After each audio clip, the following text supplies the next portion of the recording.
Network Entertainment. This episode may cover sensitive topics like sexual assault, domestic violence, and stalking, which could be triggering. While we recognize the challenges this content may pose, we advise you to prioritize your safety and well-being.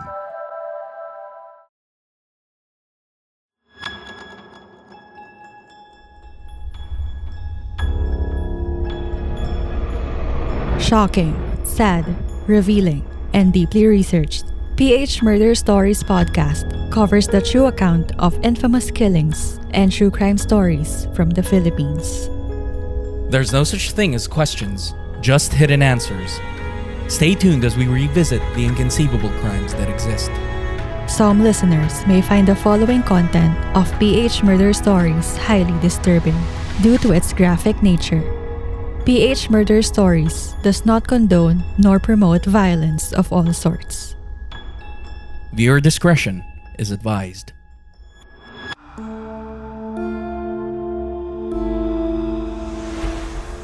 Mayor Antonio Halili of Tanuan, Batangas was a well-known figure back in the day for his Walk of Shame campaign, where he paraded drug suspects through the streets.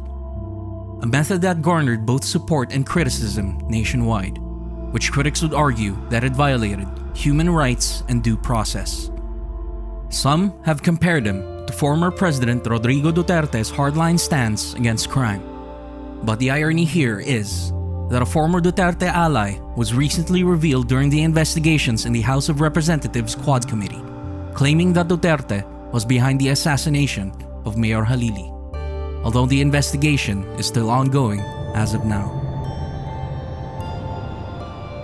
On July 2, 2018, Mayor Halili was assassinated during a flag ceremony at the City Hall. A sniper shot him, causing immediate chaos and raising questions about the motive behind the killing. He was rushed to the hospital but was declared dead on arrival. Mayor Halili's murder was speculated to be linked to his anti-drug campaign, political rivalries, or personal vendettas. Some theories suggested he was targeted for his involvement in the illegal drug trade.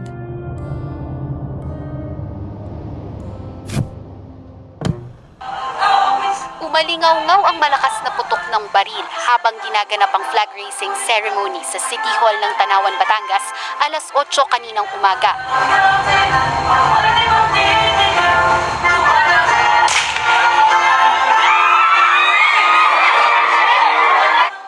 Sa kuha ng CCTV, makikitang nakatayo sa unahan si Tanuan City Mayor Antonio Halili nang bigla siyang napayuko at tumakbo. Nagtakbuhan na rin ang mga tao. Sa isa pang video, makikitang nagtakbuhan ang mga bodyguard ni Mayor Halili habang nagkakaputukan. Agad dinala sa ospital ang alkalde pero idineklarang dead on arrival ng doktor. Ayon kay Chief Superintendent Carranza, sa dibdib ang tama ni Mayor Halili. Mayor Antonio Halili's political career began in 1992 when he first assumed the mayoralty, although he only held the position for a brief period before losing the election later that year. Halili returned to office in 2013 and was re-elected in 2016.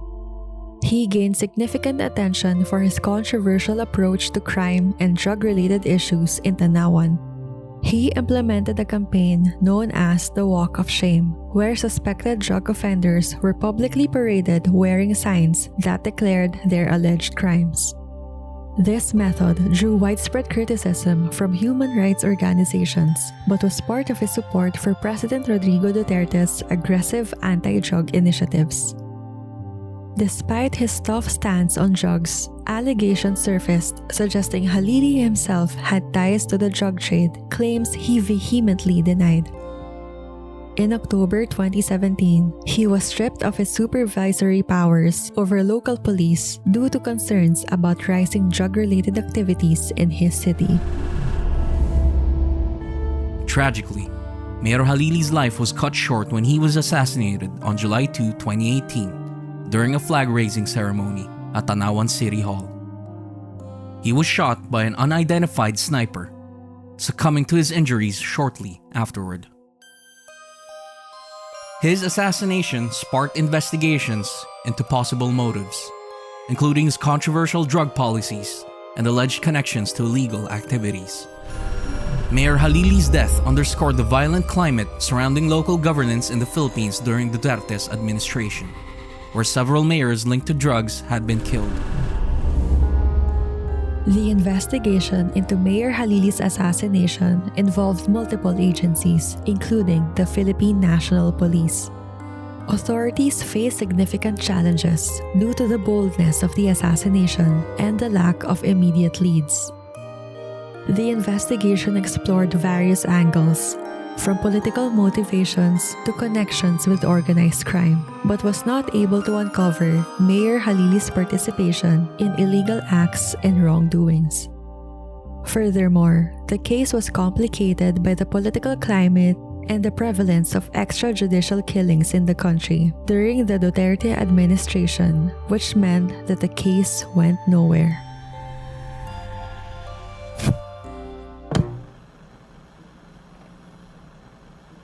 Anim na taon na ang lumipas mula ng paslangin si dating Tanuan City, Batangas Mayor Antonio Halili. Kilalang namamahiya ng mga umano'y kriminal si Halili. Ang mga drug suspect, magnanakaw at iba pang sangkot sa krimen, ipinaparada ng lokal na pamahalaan sa Tanuan. Pero noong umaga ng July 2, 2018, isang putok ng baril ang umalingaw-ngaw sa gitna ng flag ceremony sa may munisipyo. Tumumba ang alkalde na agad pinalibutan ng kanyang mga bantay. Isinugod pa sa ospital si Halili pero binawian din ng buhay matapos ang halos isang oras. Isang tama ng bala sa kaliwang dibdib ang kumitil sa buhay ng alkalde. Sa kasunod na investigasyon, lumalabas na posibleng isang sniper ang bumaril kay Halili.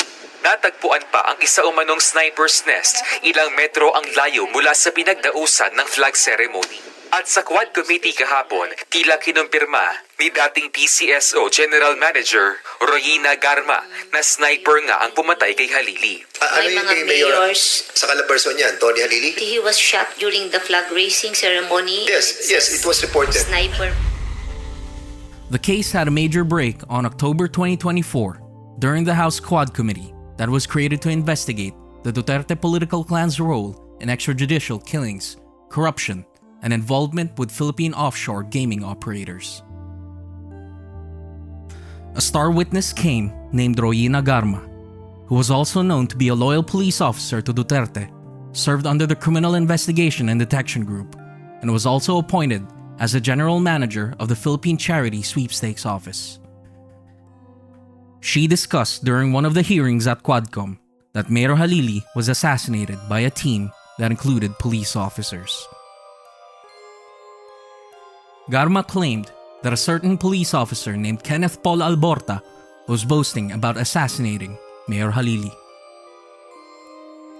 She also said that there were cases of drug-related killings, including the killings of public officials that are allegedly involved in illegal drugs, that are passed off as legitimate police operations during the Duterte administration, and that police regional directors would just remain silent about these operations.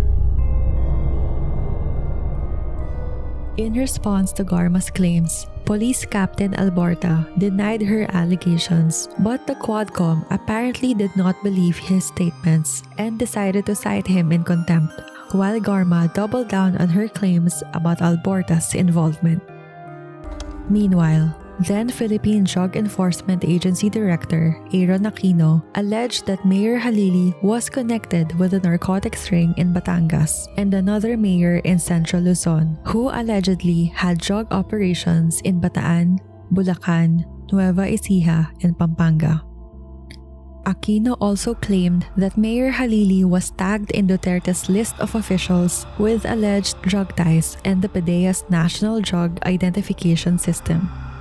Nonetheless, the new information about this ongoing case revealed during the recent Quadcom hearings has led the Police Regional Office 4A to form a new task group to reinvestigate this case. The ongoing case about the assassination of Mayor Antonio Halili was just a drop in the bucket, filled with all sorts of criminal cases during the war on drugs era. Based on recent Senate and congressional hearings about former President Duterte's involvement on extrajudicial killings, it is obvious that they would want to expose the former president and attract the attention of the International Criminal Court. Some would say this, rightfully so, while some would claim that this is just a mere demolition job against Duterte. In our minds, it does not matter what political colors or biases we might have. What truly matters is that we should care about the capabilities of our nation's law enforcement agencies and judicial branch to work hand in hand to fairly bring justice to all the EJK victims and their families.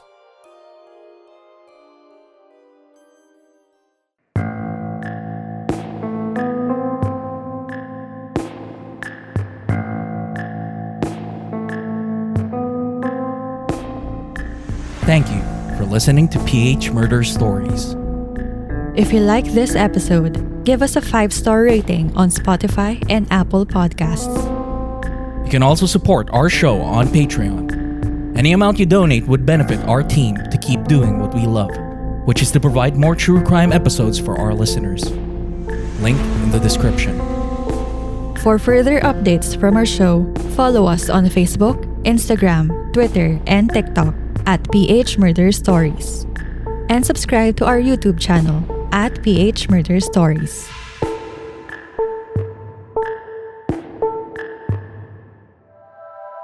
The opinions of podcast creators, hosts, and guests are not necessarily reflective of the official stance of the Pod Network Entertainment, its hosts, or other network programs.